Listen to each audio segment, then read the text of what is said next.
What you don't want to do is you don't want to say, well, why would we fight Boots? He doesn't draw much, which is all bullshit. Like, the reality is, if you really want the fight, you start talking it up. Okay, well, if you ask them, did you sit in an office and talk through the terms of the fight and agree these would be the correct terms for the fight? I mean, DAZN were there as well. I'm not making it up. I'm not making an imaginary meeting. As the fight between Vergil Ortiz Jr. and Ennis got closer, Eddie Hearn called Oscar de la Hoya a drag on Jaron Ennis. It was one of the most awaited fights in the history of boxing.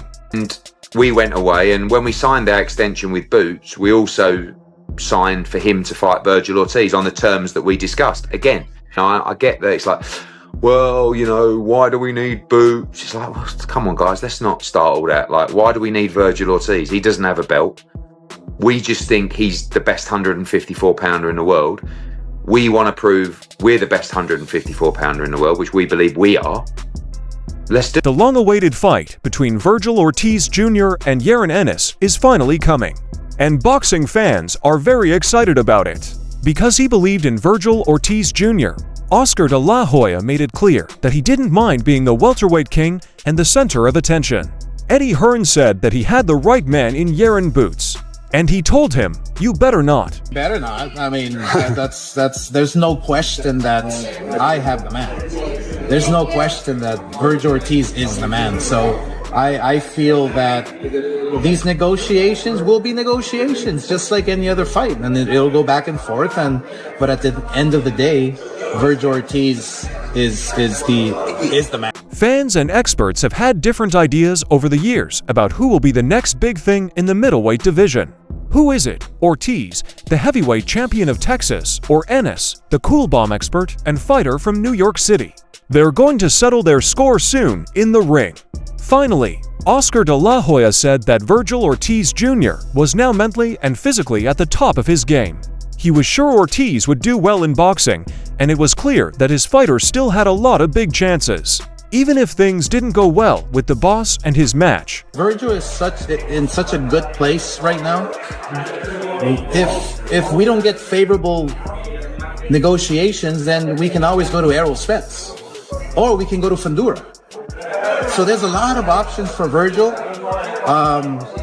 I know the world wants to watch Boots Ennis versus Vergil, but let's get one thing straight here. Vergil is the man. After that, Oscar de la Hoya said that Ortiz's record, performances, and quick rise to fame showed that his fighter deserved to be called an aside. De la Hoya talked about how big of a fight between Ortiz and Ennis in Las Vegas. He said it would be a huge show that everyone in the fighting world would want to see. I mean, look at what he did. Look at who he is. Vergil Ortiz is the man. Having this fight in Las Vegas can be huge, but Vergil Ortiz has to be the favorite here when it comes to negotiations. And, as long as they're favorable, we'll make the fight happen. There's no problem. Oscar, I think everybody wants to we'll see the fight. So the money's not going to be an issue because there will be enough money in the pot. On the one hand, people have been talking for a while now. There is a greater chance than ever that the war will happen. But both winners have said it's true. It's that time. Huh? It's that time. It is. It's that time. Yeah, it's the perfect time, too. When asked about his upcoming fight with Vergil Ortiz Jr., Jaron Ennis said something firm but sadly sure at the Ortiz vs. Lubin news conference. He knew about Ortiz's recent good results and respects his opponent's skills, but he quickly changed the subject to show that he is much better. It was his opinion that that fight was the best ever. This man's talking crazy, bro. Your dad is the first one that said that I was f***ing. It's on video. It is on video that he said we ducked and we didn't get an offer. It don't matter. The time is now. It's that time. Let's get this money and let's make this fight happen. Vergil Ortiz Jr. quickly brushed off the idea that someone in his camp was crazy after hearing what Jaron Boots had to say. Ortiz stayed calm and sure of himself, saying that the worrying was coming from Ennis, in front of everyone. Boots said that his father and trainer, Derek Ennis, had first said that Ortiz had ducked the fight, which Ortiz strongly denied.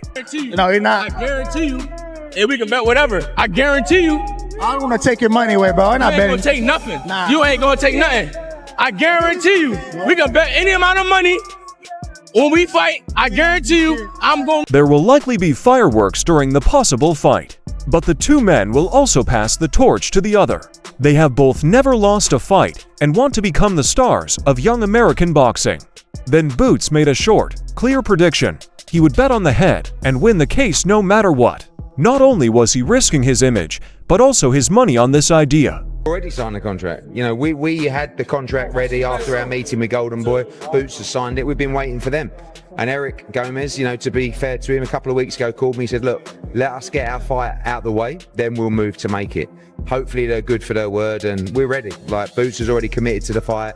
We don't want anybody else. Ortiz is the guy we want. There was rivalry in the news and on the web. It's not just about belts and ranks, these two boxers have said for a long time. It's also about pride, respect, and being able to show that you're the best in one of the most difficult sports. It was very important to make it clear where the talks stand right now. Eddie Hearn told everyone that the next step had already been taken by his team, which was to do it. He said that Eric Gomez, the head of Golden Boy, had asked for a few days off until Vergil Ortiz Jr.'s last fight was over, and that he would set up a meeting then. Both guys can sell out their respective arenas for a fight like that. Boots would do 20,000 in Philly. Vergil would do a massive fight here. I think it's a Las Vegas fight. I really do. I think Vegas has been starved of those really big marquee fights. Canelo's been really the only one making big fights there. And, you know, I think it's time to bring a fight like that to Las Vegas. I think it's one of the best fights in American boxing. I think it's the best fight in American boxing. So for me, Vegas would be the right choice. Eddie Hearn talked more about his dream fight as a director and as someone who knew how important the Ortiz versus fight would be for American boxing. He said that Boots in Philadelphia and Ortiz in Texas could easily fill an arena in their own places because they were both good at getting a lot of people to come. He did say, though, that the fight should happen in the biggest building possible. Is this the biggest fight in boxing now? I think this is the best fight in boxing. That's gonna be me. You know, and like I said, I'm gonna come up on top regardless. I'm running through this division, and I'm gonna stand. Eddie's, a tough fighter with big hands, has already challenged Ennis.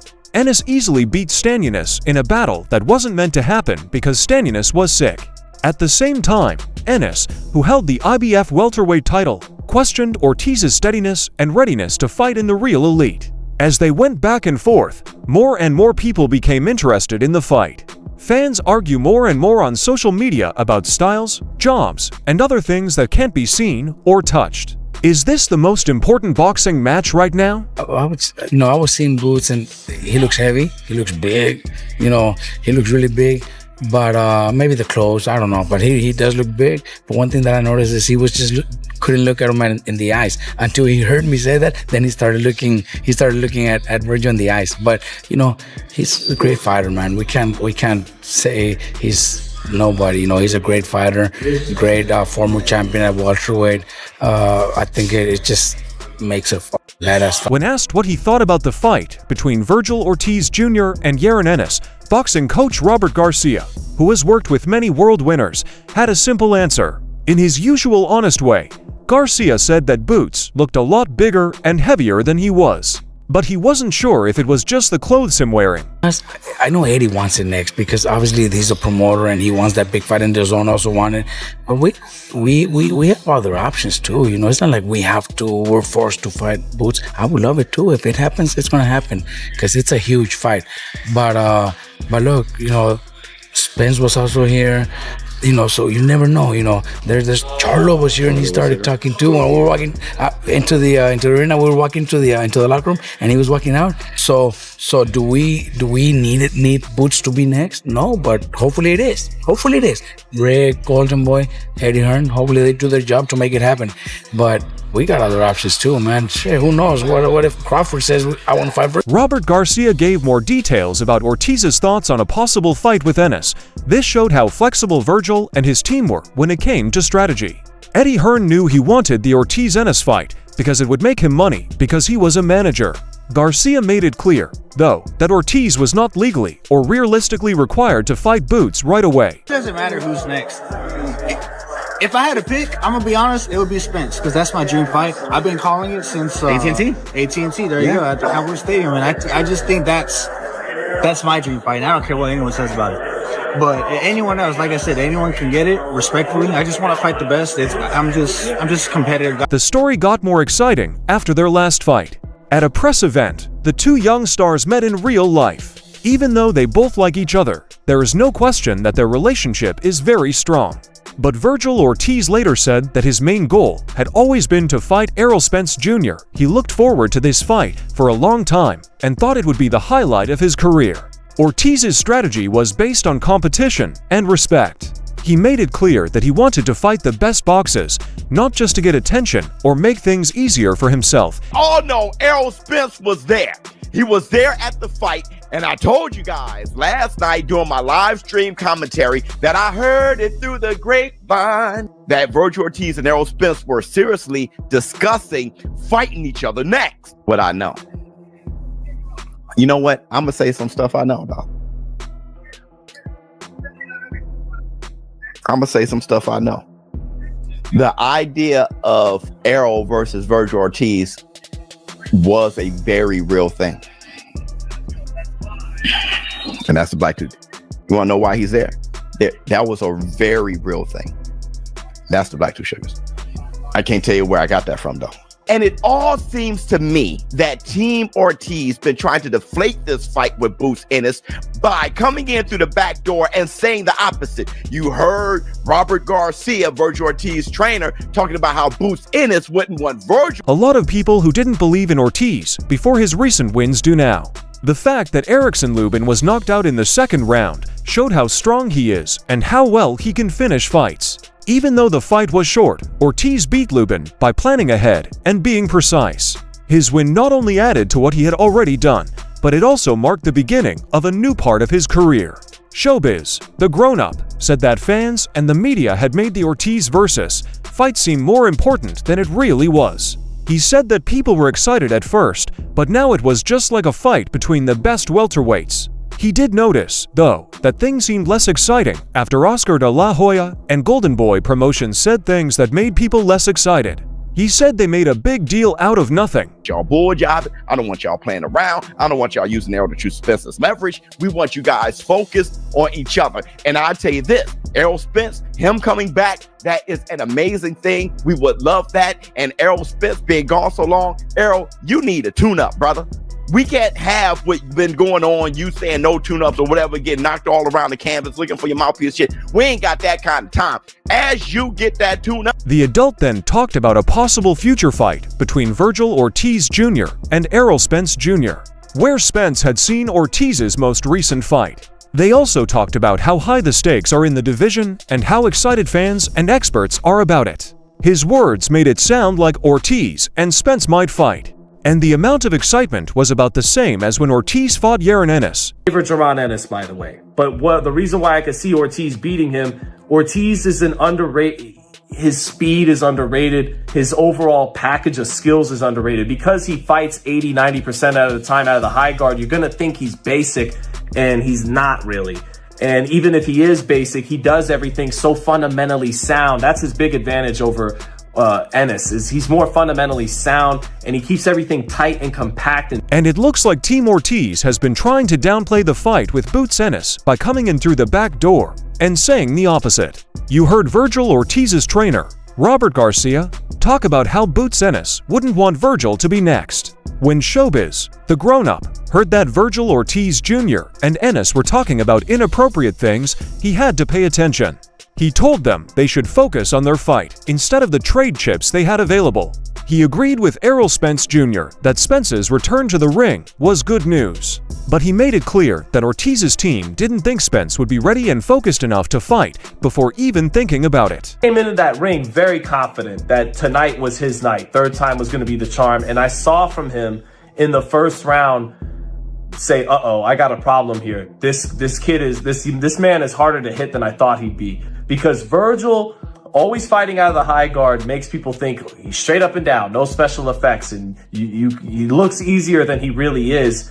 And I saw that Lubin's diagnosed that this is a harder puzzle to solve than I originally thought. I knew he was going to be relentless. I knew he was going to be dangerous. I knew he was going to be strong. But what he was realizing was, oh, this is a puzzle. Boots is just as sure of himself as ever after that tune-up. The sure-of-himself guy said Ortiz's strength would not hurt him. In different interviews, Ennis said that he had fought punchers before, and that his range, speed, and experience in the ring would help him beat Ortiz. In the end, he didn't see his most recent win as a danger. Instead, he saw it as a chance to score points with Ortiz. It was mentioned by Sean Zittel that Vergil Ortiz Jr.'s next opponent might be Jaron Ennis. He said the race would be exciting and have a lot on the line. His words were that both warriors are tough when they attack, which will make for an interesting fight that fans want to see. Zittel said that a fight between these two boxers would be exciting because both want to KO the other and set the pace. He has a lot of competitors watching him as far as Vergil goes, and he came to show them that he's here to stay at the super welterweight division. I mean, he's doing it right now more than ever. I think he should have fought for a world title, but things already concluded on that, so he's aiming towards it. He's ranking up, he's getting all these now opportunities. Maybe we see him in boots, or maybe they fight for world titles. Zittel also talked about Ortiz's huge win over Erickson Lubin. He said that Lubin was very sure of himself going into the fight and wanted to do well, but he was quickly shown to be wrong. Ortiz had great timing, reactions, and the ability to keep calm when things got tough. Zittel said Ortiz was a tough opponent because he was strong, had good basic skills, and knew a lot about boxing.